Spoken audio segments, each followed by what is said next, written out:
Hello, good morning, good evening, good afternoon. We are launching a new podcast here to connect Global South scholars with each other to increase the accessibility of Global South resources. And today we have a special guest here, Dr. Pratyush Sharma. He is joining from New Delhi. He is currently a consultant and an assistant editor for the Development Cooperation Review, which is published by the Research and Information System for Development Countries, RIS, which is also located in New Delhi, India. So his research interests include international relations, development cooperation, focusing on South-South and triangular cooperation, as well as sustainable development goals. So, Dr. Pratyush, thank you for joining. Thank you. Thank you, Damodar. Nice to be here. Okay, so I would like to get started by asking you a question about your own journey. So, what motivated you to study international relations, development cooperation, and South-South cooperation? Well, in fact, it's a kind of a funny story because my undergrad degree is in engineering, and I was a civil engineer posted in Bhutan on a hydroelectric power project, which was being funded by the government of India. And till that time, I had no understanding of what South-South cooperation is or what these international development projects are all about.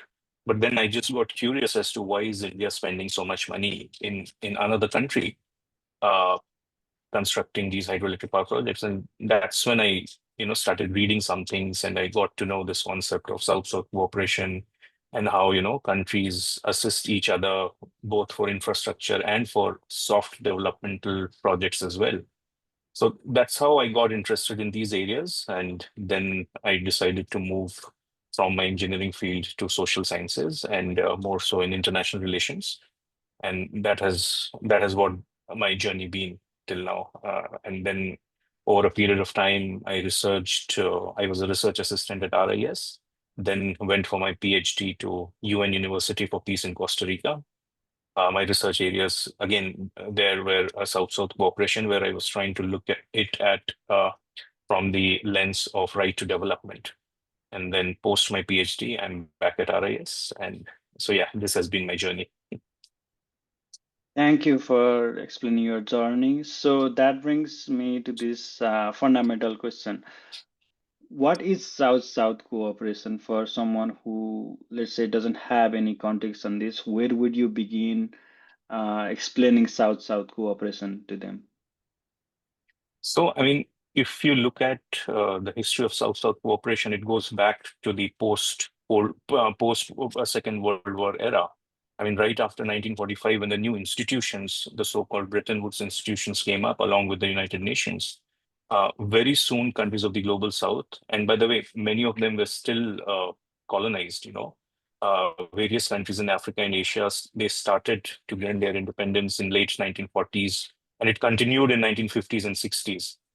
And as and when they achieved their independence, they became part of the international order or an international system, which they had not created.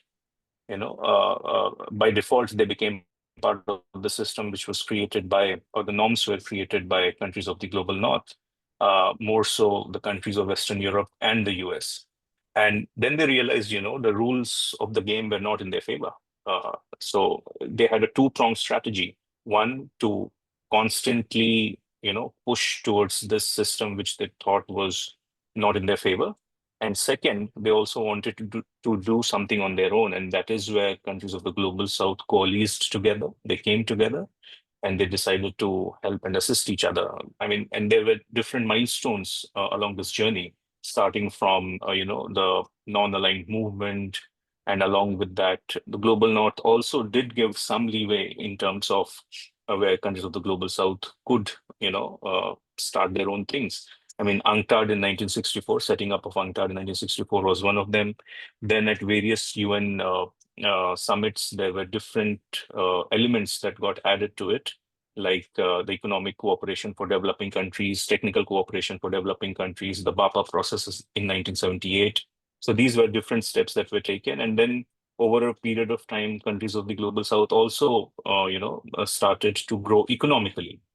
And specifically in the first decade of the century, I mean, countries which are now known as the BRICS countries. So basically, it was India, China, Brazil, and South Africa, which really formed this formidable partnership to take South-South cooperation forward. So this has been, I mean, in a nutshell, if I have to explain, this is what South-South cooperation is, and this is what its history has been.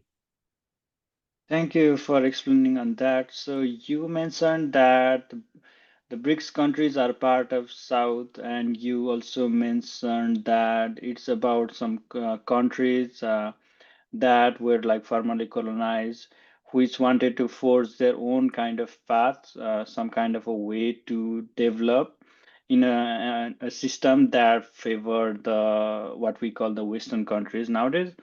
So, would you elaborate what you mean by the South? For example, is a country like Japan a part of South because it's pretty much integrated with the Western system? So, would you call it South? How about Russia? You characterize the BRICS as emerging part of South, and is China part of the South?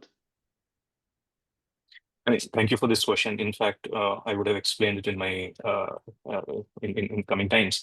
I mean, see, there is no strict definition of what global south is.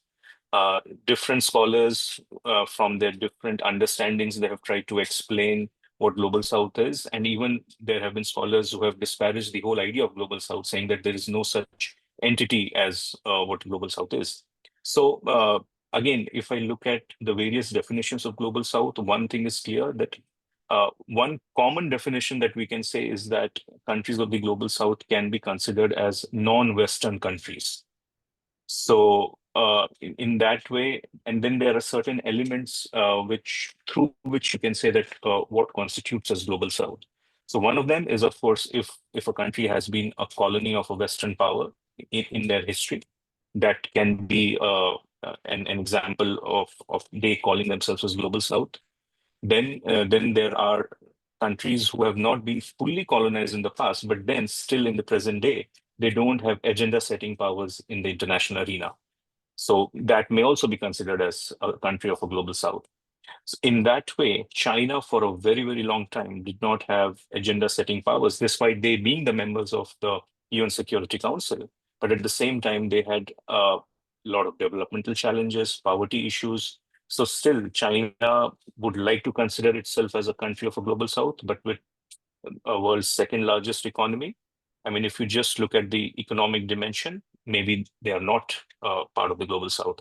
And Russia is again, I mean, it is an erstwhile superpower, and it has had its issues of calling itself as a developing country or a country of the global south. In fact, when at the BRICS, when countries were deciding to come up with a statement of South-South cooperation, it was the Russian delegation which very clearly said that no, they don't consider themselves as part of the South, so they won't be partaking in this joint statement on South-South cooperation. So yeah, there are various differences and dimensions when it comes to describing what a country of the global south is. But if you just take the listing of the countries, the G77 group, which is a combination of I think 123 countries, they can be considered as legitimately which would form part of the global south. I see. Thank you. I think the number of G77 countries has grown to 134 last time I checked. Ah, okay. Mhm. So, on this note, so you have mentioned the G77. So it includes China. It doesn't include Russia. I'm not sure if it includes Japan. So, okay. Mhm. So let's for now. I think let's try to be a little strict and let's just say the G77 is the south. So but we don't have to be strict as well, but it depends on the context, right? So for now I want to ask you about south south cooperation, the visions of south south cooperation. Can you explain to us how it is different from other kind of development cooperation like north north cooperation or north south cooperation, or if there's any other kind of cooperation?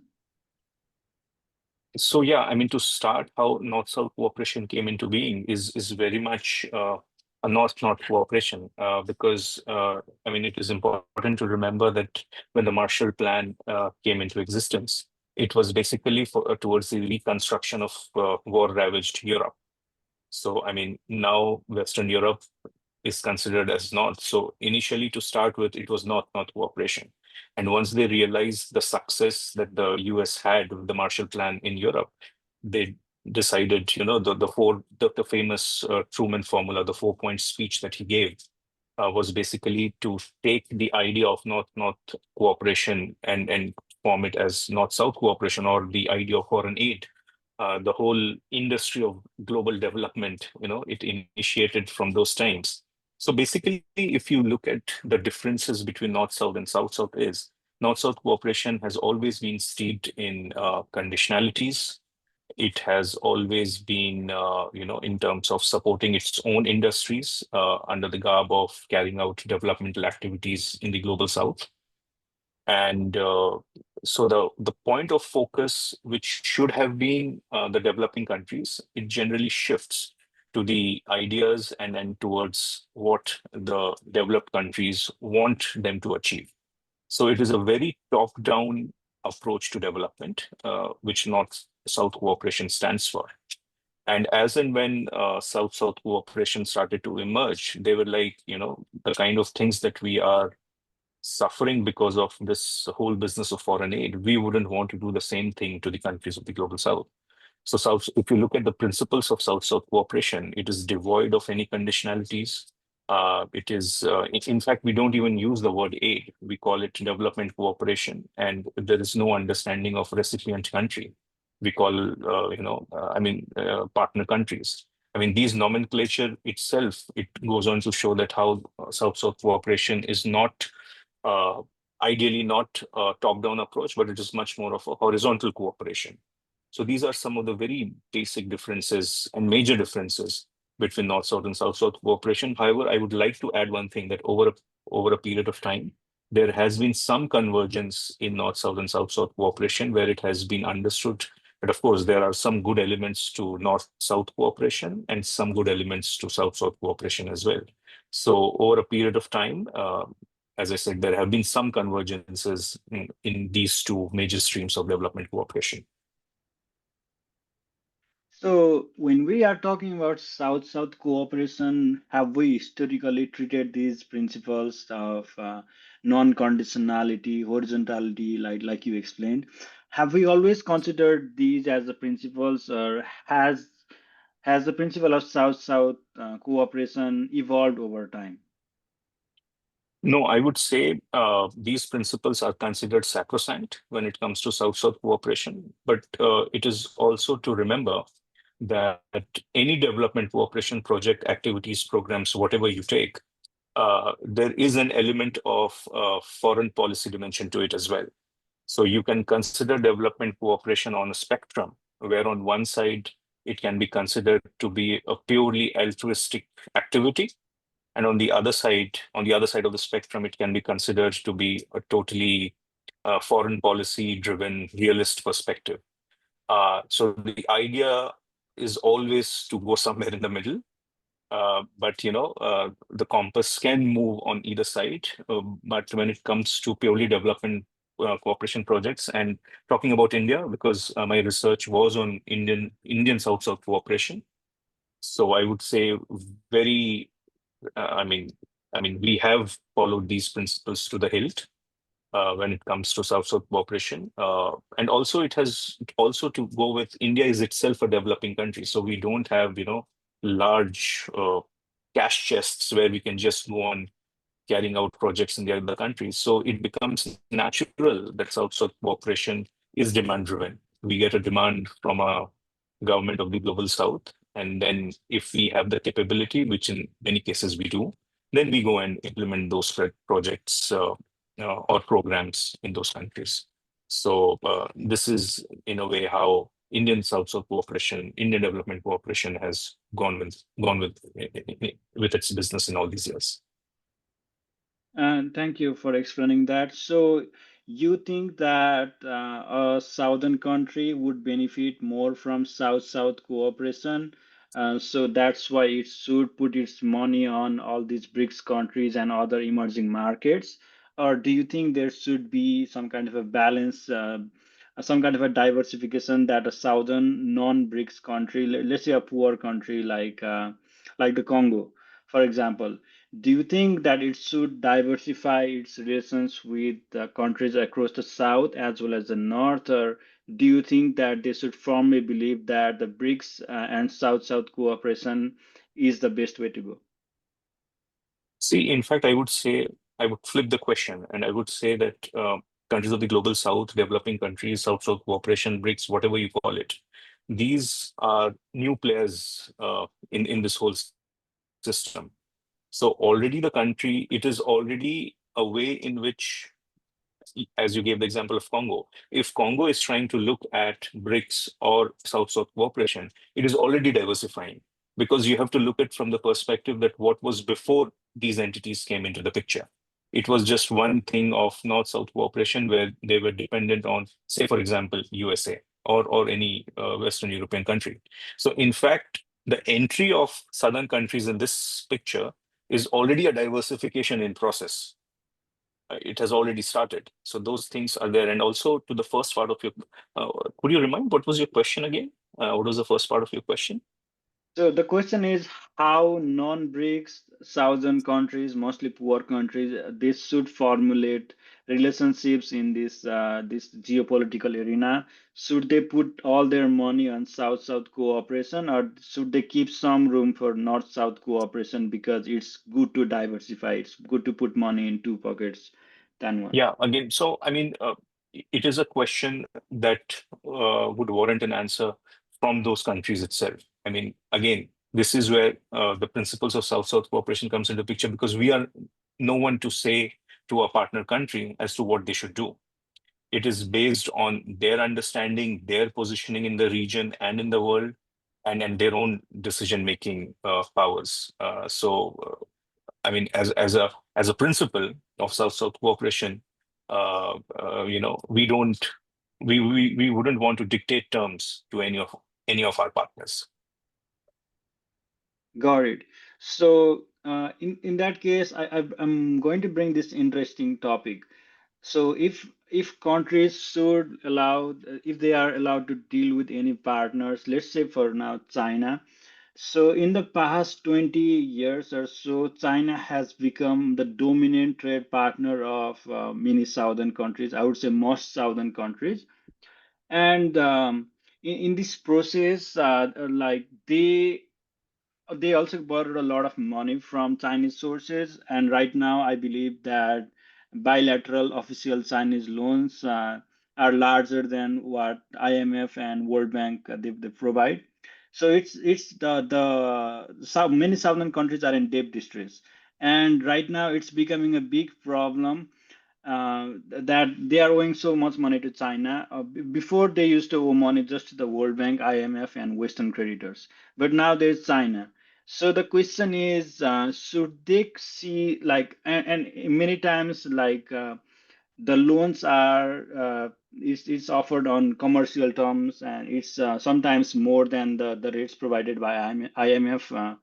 Um, so how should countries deal in this situation? So should there be a collective bargaining, or should we still let individual countries deal with a big country like China? How does South-South cooperation fit in this narrative when there's financing between southern countries? See, I mean, debt distress coming out of Chinese loans is a huge problem. I mean, look at the things that happened in Sri Lanka and in other countries. I mean, that is very much there. And that is why sustainable financing is one of the things that South-South cooperation, basically India, also during its G20 presidency and in its South-South cooperation endeavors, has always said that financing has to be, sustainable in nature. You cannot go on giving, loans at high commercial rates to countries which would have difficulty in repaying it. That is why India, with its understanding of Global Development Compact, has come up with a system where it's not just commercial loans, but it is concessional finances, grants, trade for development, technical assistance. These are the different ways in which development cooperation activities should be performed, and this is what India has been doing for all these years. So this development compact then comes up where you diversify your engagements with countries in the global south, and where, as you were saying, you just not put all your eggs in one basket of high interest loans. So that is one of the ways in which countries can take advantage of India's ideas of South-South cooperation. And also, India has given duty-free, quota-free access to LDCs within the global south, where they can sell their goods, products in India. So those are the different ways in which India has tried to move away this understanding of unsustainable debt practices that some countries have come up with. And also, if you would look at our own LOCs, the line of credits that we give, there is a very interesting thing of interest equalization scheme, where India gives out loans at a slightly higher interest as compared to what these countries would have gotten from IMF or World Bank, but it is much lower than what other countries are offering these loans at. All right. Um, would you elaborate more on this GDC and how it is different from traditional lending patterns? So if you look at the traditional lending patterns, it would be a country urging the World Bank or the IMF or any other multilateral development banks for loans, say, for example, certain projects, certain infrastructure projects. Invariably, the interest rates would be high, and countries, if they are unable to pay, they get into this vicious circle of debt distress where they have to, instead of repaying the loan, they are in this process of repaying the debt in for a lot number of years. So what India has come up with this idea of Global Development Compact or GDC that I was talking about, it is to diversify. See, if in a southern country, if you don't have absorptive capacity, if you have a high ticket project, infrastructure project in those countries, the uptake of those projects would be lower. So in order to do that, you also need to have, the capacity building in terms of improving the quality of the people who are going to use those projects. Also, in terms of training the local people with professional degrees or professional understandings of how to handle and take over the projects when it is fully constructed. So capacity building becomes a very important tool in the idea of development cooperation. Then it has also been seen in some projects that India has enacted in African countries is in terms of the loan patterns, as you were talking about. So the interest equalization scheme that I talked about there, LOCs were provided for those countries to come up with those projects. And then with the various global value chains that gets included into production of certain things. Then we have also provided market access, as I said, in terms of duty-free, quota-free access for LDCs countries, uh, least developed countries. So these are the ways in which you expand your understanding of development. Because if you look at development just from a linear perspective of creating an infrastructure project, and then it becomes a white elephant for many of those countries. So if you include all these elements together, then it becomes it is much more sustainable in nature, the development that you're trying to create on ground, as compared to just a singular big ticket infrastructure project, which then mostly it becomes a white elephant and there's no use of those things. Got it. Interesting that you use the word development. You know, development is used in many contexts to mean different things. What is development for you? What does My it understanding mean? of development, yeah, see, I mean, again, if you look at the history of development, for a long period of time, it was mainly considered as the economic understanding of development, GDP growth kind of development. But over a period of time, of course, because of climate change issues, because of debt distress, and then a lot of these issues that have come up in the world since then, the idea of development has expanded. It is not just economic development, but it is, we say that development must go beyond the economic understanding of development. We are not saying that economic development is not important, but it must go beyond this understanding of, which is very narrow in terms of what we call as the GDP growth and development. So now development is, I mean, the whole gamut of development would be economic, social, cultural, civic, and political understandings of development. And this is where the idea of right to development in my research I brought in, because in North-South cooperation, or in the understanding of foreign aid, development was always considered as a charity or as a privilege to be enjoyed by few. But for most southern countries, development is right. And this is where the whole gamut of different elements of development becomes very important, apart from economic development, in addition to economic development, I would say. I see. So, can you tell us more about this right to development, how it evolved, what it is, how it evolved, what countries supported it, and what's the evolution over time of this concept? So, right to development, as a declaration on right to development, was adopted by the UN General Assembly in 1986. So, it is not a new concept, but because it was only the southern countries who were trying to push for it, it got somewhere lost in the UN system. And when the Human Development Index started to appear at the UN in the mid 90s and early 90s, with Amartya Sen and Mehboob ul Haq coming up with this HDI index. And then UN went back to its own system to see, oh, we had something similar by the name of right to development. I mean, if you look at United Nations, which is such a behemoth, I mean, one arm of the UN, what it is doing, the other arm is not aware of it. So when HDI came into the picture, they were like, okay, we had something similar. Let's bring it back into focus.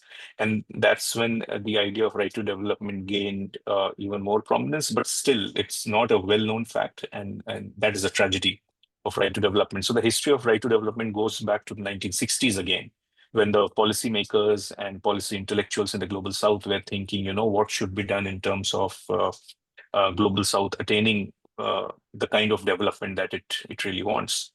So to start with, it came from the understanding that the countries of the South, or the newly independent countries in Asia, Africa, they must have control over their own natural resources. Because you would remember, even after getting the political independence, many of these southern countries, the natural resources or the mines or any other natural resource that they had were still being controlled by the companies which were based uh, in the northern countries. So it basically started from there, and then it went on into different dimensions. And in fact, right to development was the one which came up with this expanded definition of development, that let's look at development beyond the economic realm.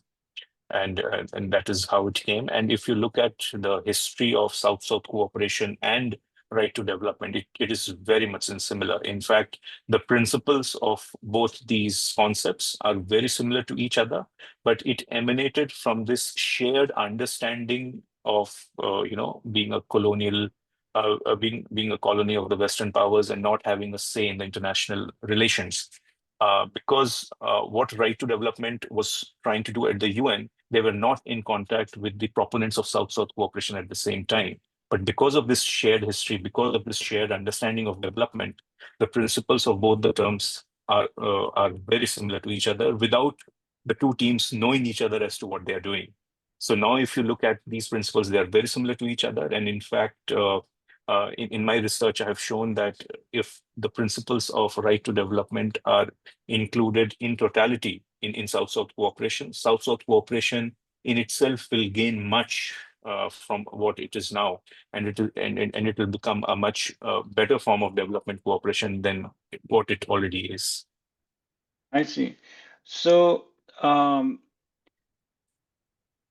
so you think that the BRICS should adopt some kind of a declaration or some kind of statement saying that, hey, we support development, that development should be a right as equal as, let's say, human rights? Or how does it compare with other rights? And does it is the BRICS the right place for expanding right to development? Or what do you think is the right platform for working on this? In fact, if you look at the declaration, the MDG declarations in 2000, Millennium Development Goals, and the SDGs in 2015, if you look at the documents, it clearly mentions that these development goals are based on the idea of right to development. So, in any way, the idea of right to development is there in these developmental declarations, and most of the countries are already following it, but they are not following it from the singular understanding of right to development. They are doing it from the understanding of sustainable development and Millennium Development Goals as they were from 2000 to 2015. So singularly, if you'll say some countries to come and give a declaration on right to development, I think we are not at that stage yet because at the UN in the next general or no in 2025 in September when the UNGA takes place, there are high chances that a legally binding instrument to right to development would be tabled. And because it's General Assembly, countries of the Global South have a majority there. So, I mean, it would pass. And the right to development from a declaration, it will become a legally binding instrument. And then we can see, how countries of the Global South can come together to not only nudge the North to take up this idea of right to development, but within the South as well, we would see much more movement in this regard. Sorry, so when you say it's a legally binding instrument, you are saying there's no involvement needed from the Security Council, like the resolution doesn't have to go to the council? No, it will. I mean, like even the declaration in 1986, it passed at the UN General Assembly. And this one is being tabled at, or would be tabled at UN General Assembly, and it would pass. I I mean, see. because the countries of the Global South have a majority, and the understanding is that Global South would be for the idea of right to development. I see. So if the UNGA passes a resolution saying that it supports the right to development, it becomes legally binding, or does it have to pass to the Security Council? I mean, it becomes legally binding, but then again, when it comes to the countries per se, it needs to be ratified within their own parliament so that it becomes a local law as well. I mean, at the moment, it would be, I mean, if it passes, which I think, fingers crossed, it would, it becomes a legally binding treaty. But then, yes, for countries in question, it needs to be ratified for it to become a domestic law. So that needs to be seen how much further it goes. And one of the issues with UN in general is that most of its resolutions, or even if it is a legally binding treaty, it is mostly recommendatory in nature.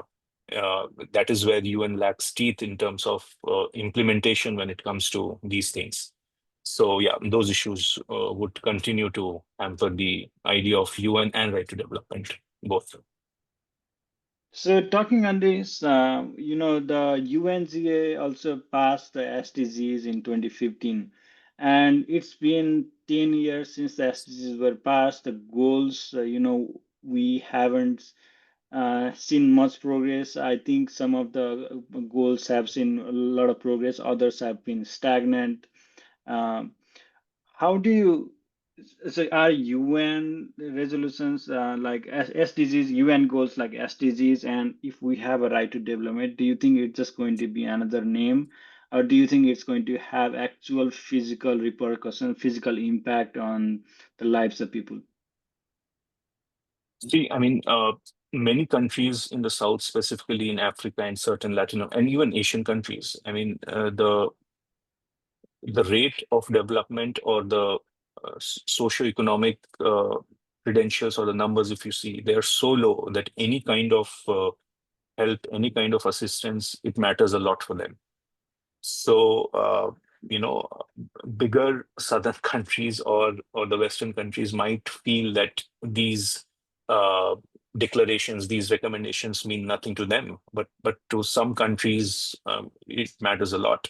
So I wouldn't go to the extent to say that these are meaningless things, but at the same time, I would say that it needs much better implementation when it comes to developmental projects on the ground. I mean, if you look at SDGs, of course, the pandemic created a huge roadblock in terms of progress of these goals. But even before that, we were not on track on meeting these developmental goals globally.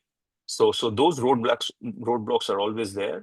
Implementation challenges, coordination challenges are always there.